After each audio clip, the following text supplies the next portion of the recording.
दिवाळीचा फराळ जर तुम्हाला ऑर्डर करायचा असेल तर हा व्हिडिओ शेवटपर्यंत बघा. मित्रांनो, दिवाळीमध्ये फराळ खाण्याची वेळ अशी काही ठरलेली नसते. म्हणजे सकाळी, संध्याकाळी, रात्री केव्हाही फराळ खाण्याची इच्छा होते, कारण का त्यामध्ये व्हरायटीच तेवढी असते. तर खास दिवाळीनिमित्त सुरुची स्वीट्स अँड फरसाण घेऊन आलेले आहेत विविध प्रकारचे फराळ. यामध्ये चिवडा, चकली, शंकरपाळी, लाडू हे पदार्थ तर आहेतच.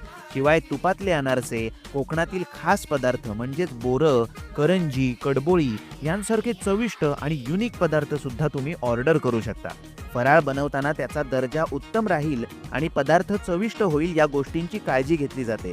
त्यामुळे या वर्षीचा दिवाळीचा फराळ आजच ऑर्डर करा आणि त्यासाठी स्क्रीनवर जो तुम्हाला नंबर दिसतोय त्यावर तुम्हाला व्हॉट्सॲप मेसेज करायचा आहे किंवा सुरुची स्वीट्स अँड फरसाण वरची आळी रत्नागिरी आणि Suruchi sweets and dry fruits Jaystambh Ratnagiri या दोन्ही ठिकाणी जाऊन सुद्धा तुम्ही ऑर्डर देऊ शकता. तर हा व्हिडिओ तुमच्या नातेवाईकांना आणि मित्रमंडळींना नक्की शेअर करा.